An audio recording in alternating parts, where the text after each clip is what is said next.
welcome back to the House of Valentina. I'm Valentina, and today we are talking about French country style.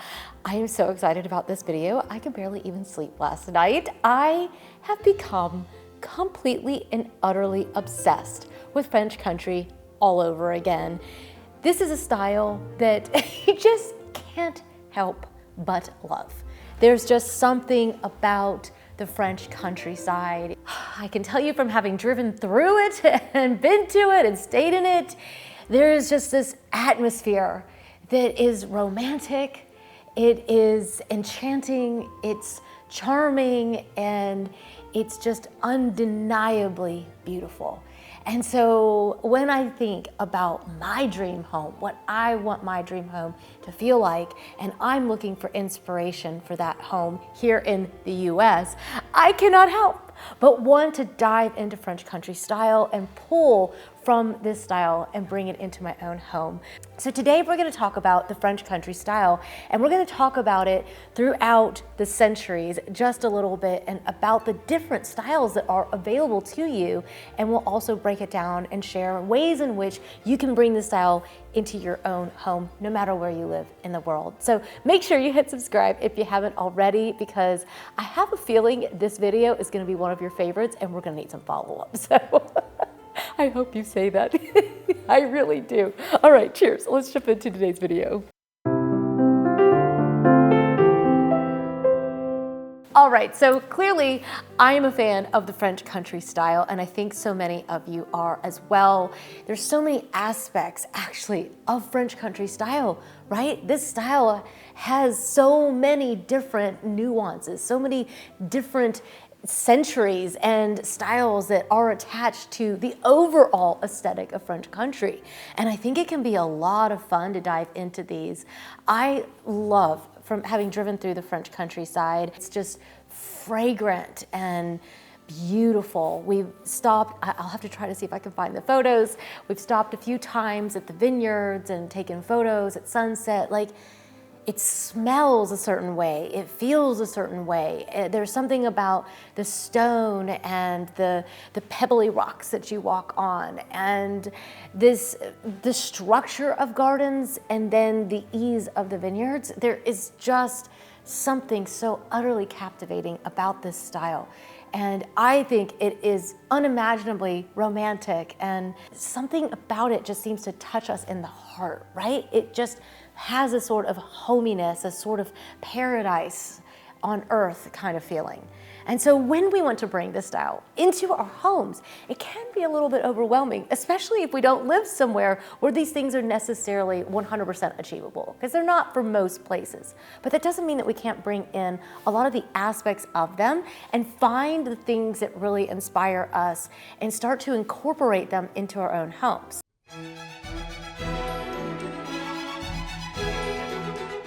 With the French country style, you have everything from the chateau to the cottage. You have the formal to the quaint. You have rustic to refined.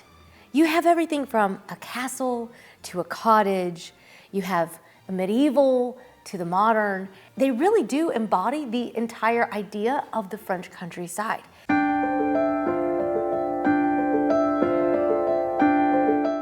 So let's talk about some of the eras, because you might want to include all of these. So what styles do we have? First, the one that is most notable is the French Gothic style. A lot of people associate the Notre Dame. I can't say any of these words in French, so just forgive me now. Unfortunately, not one of the languages that I learned. I'm very upset about that, actually. But Notre Dame is a place that many people associate with the French Gothic period. Now, that was happening in Paris.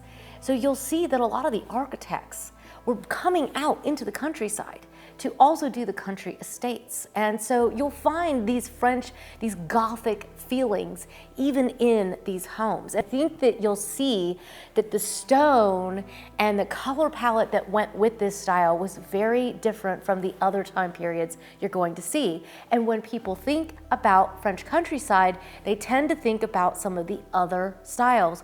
But this style in particular is one that really interests me because I really love those stone floors. I love the stone walls. I love even the fortresses that were built during that time period, the stone on the exterior of the home and the stone on the interior. There was something raw about this time period that for me, I find very appealing. I wanted to take a moment and thank our video sponsor for today, which is Kittl.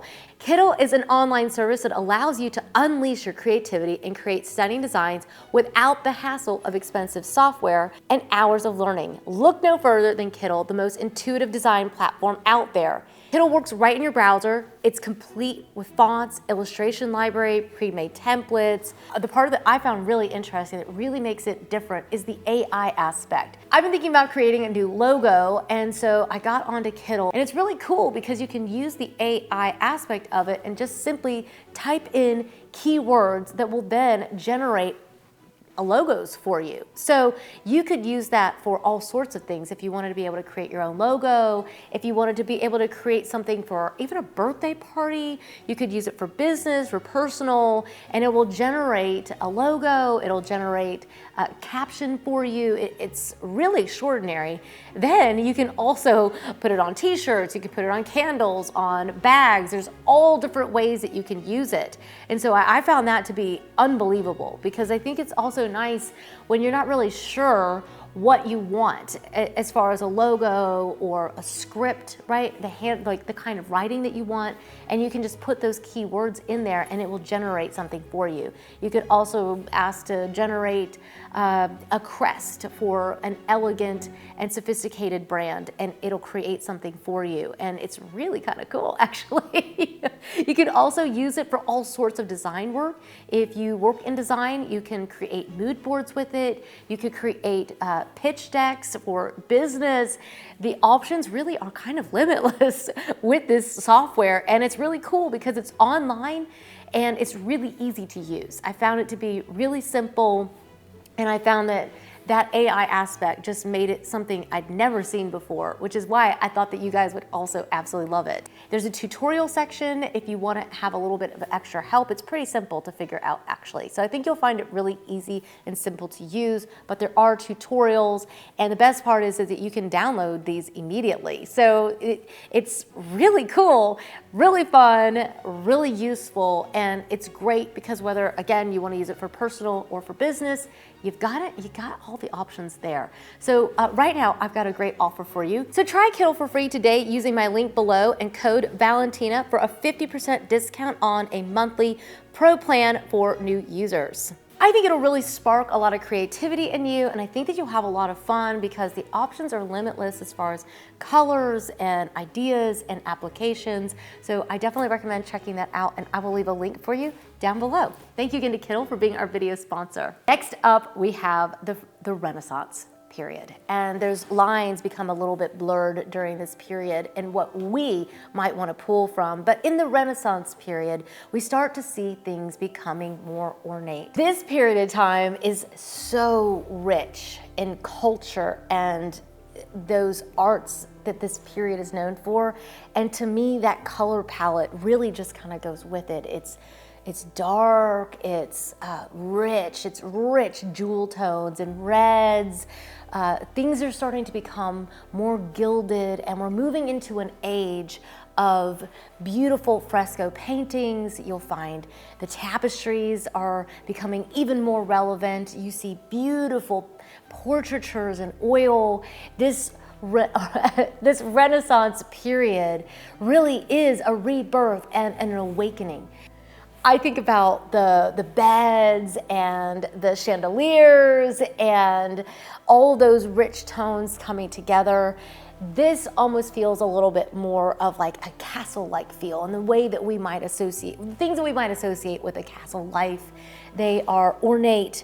There's a lot more wood and intricate designs in wood. We are moving far away from this primitive way of life and really moving to something that is much more formal and sophisticated. That leads us into the French Baroque period, and this is where No holds bar, as they say. French Baroque period is associated with Louis XIII all the way to Louis XV. The introduction of the grand entrance is during this time period rather than a lot of the other eras in which the homes were built in a way that was more of a fortress. There's a time period of just enough peace that people begin to build for beauty, and they begin to create something that is focused on being grand. Then we move to the Rococo period. The Rococo period was truly born in France, whereas the Renaissance, they say, was born in Rome.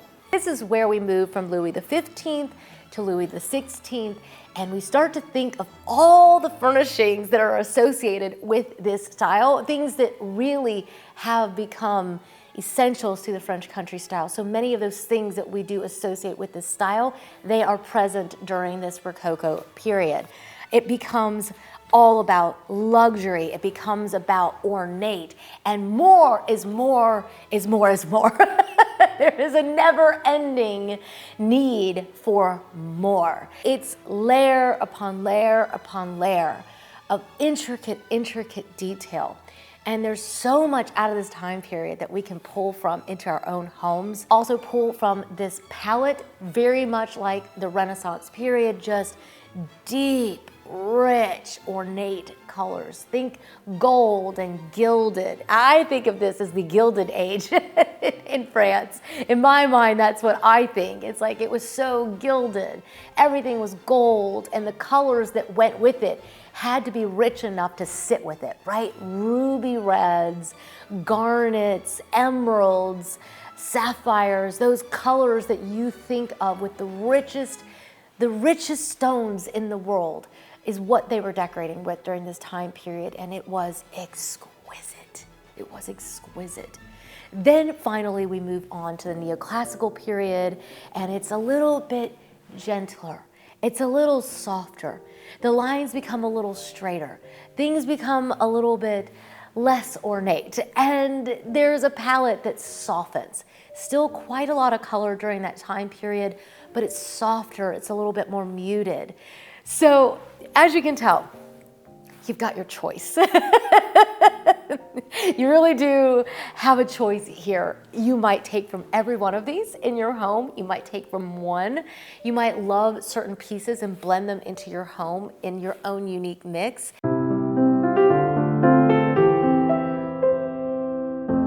Some of my favorite design aspects to steal from this style that I'm personally drawn to out of this, you'll have to let me know in the comments which ones have jumped out at you. I'm very curious to hear that.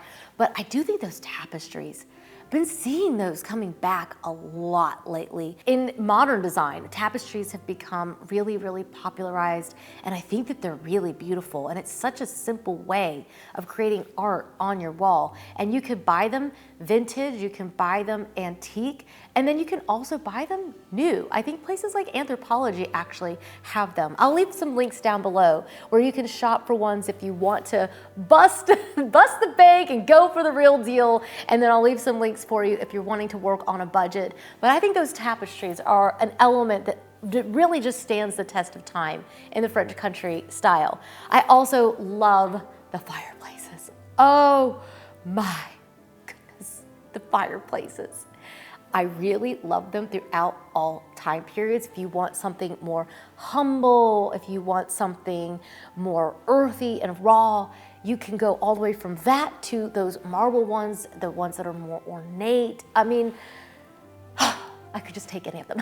They're just absolutely gorgeous. And you really can actually find something similar to those in places like First Dibs. They're not as expensive as you might think they are. You could also, if you're building your own home or if you're renovating your own home, you could actually have someone build something like this for you. That is always a possibility. I recommend checking for local craftsmen and mill workers that's their specialty is carpentry and millwork, and a lot of times they can create things like this for you, but there are places online that you can also buy things like this. So I'll leave some links for you, especially the marble ones. My marble supplier has told me that they can make quite a few things. Like if they're sleek and simple, they can make marble fireplaces for you. But of course, if you want the time and the age, First Dibs is a great place to go. I love the black and white marble floors. Please tell me I am not the only one. I'm like, right down there. Type it down in the comments and tell me I'm not the only one. I just have always been obsessed with those black and white and black and ivory kind of marble flooring. I think it's just exquisite. I think that we should 100% be stealing that style. I went with a little less, I went for a little less grand style in my powder room because I love that style, and I went with a smaller scale basket weave that kind of for me was like my little fix for that in my own home. But I think that if you have a grand entryway, why wouldn't you do this? I think that it would be just absolutely gorgeous.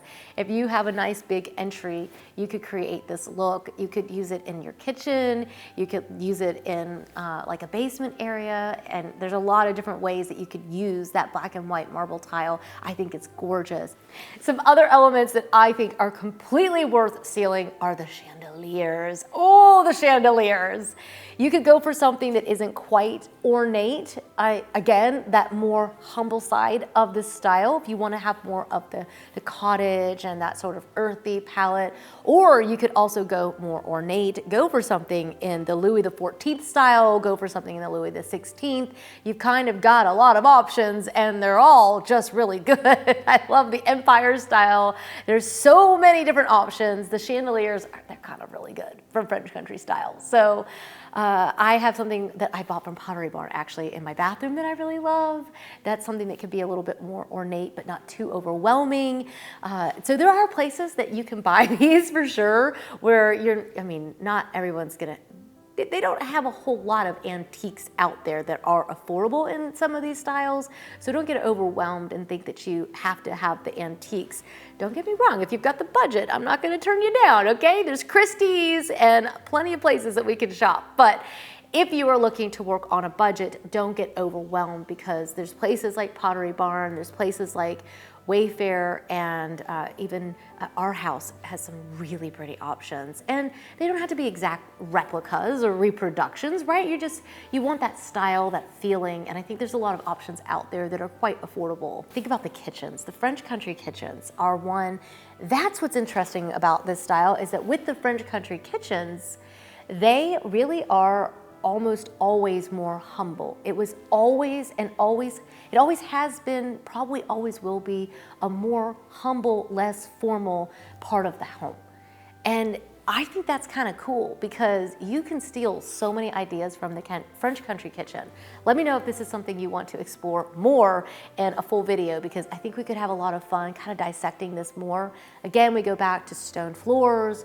I love like a beautiful range.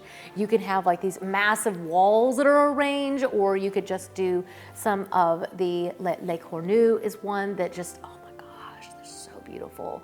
So there's a lot of different options, but I do think that having beautiful baskets, I just bought a basket, a vintage French basket off of Etsy. It's a great place to look if you want baskets.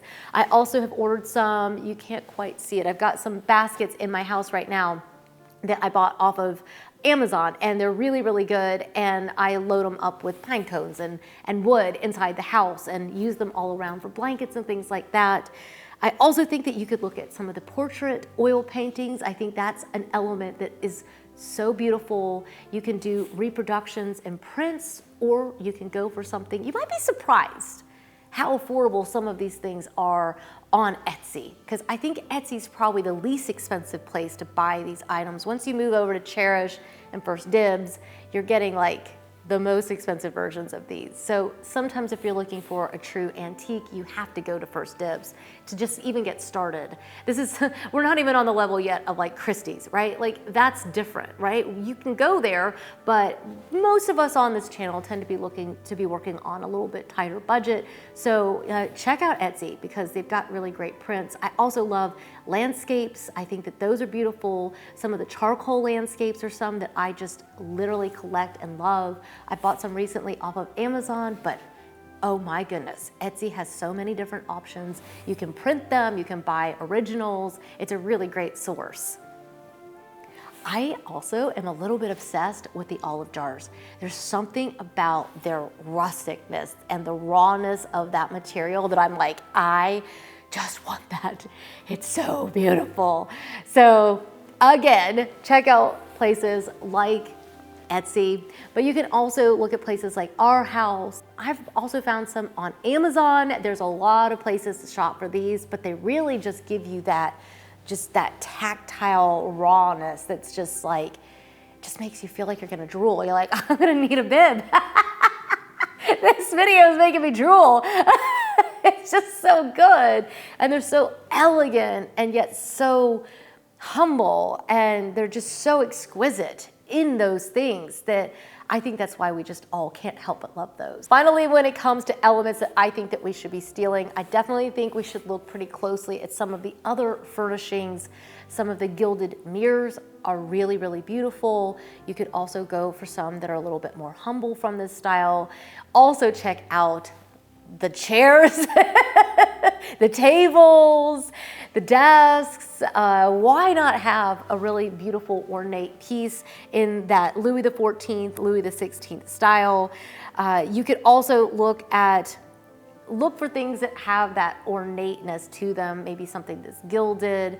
I also still love the armoires. I just think that these are probably one of the best things that were ever built. Honestly, I love them.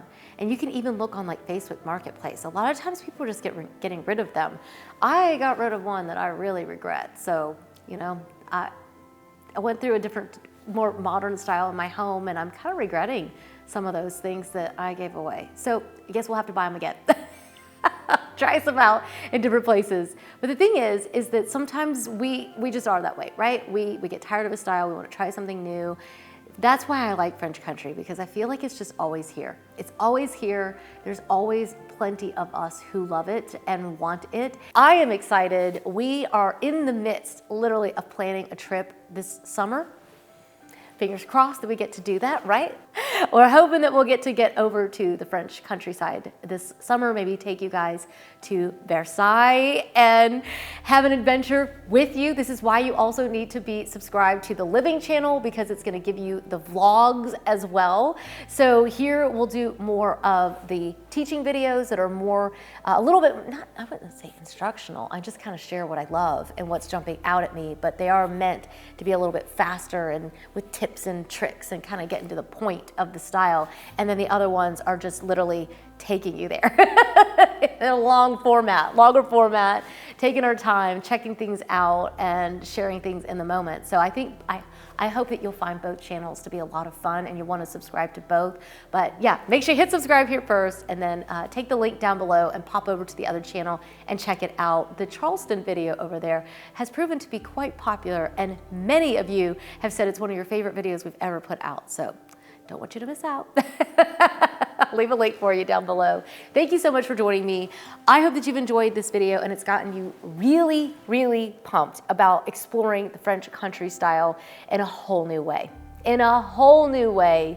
I feel like we know ourselves a little bit better now. We've explored so many different styles on this channel, and I don't know about you, but I just love that style, and I just go back to it over and over.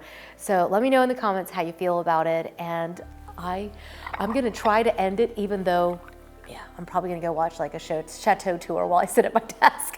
Just being honest. So cheers, you guys. I hope you enjoyed it, and I will see you in the next one. Thank you again. Bye. Cheers.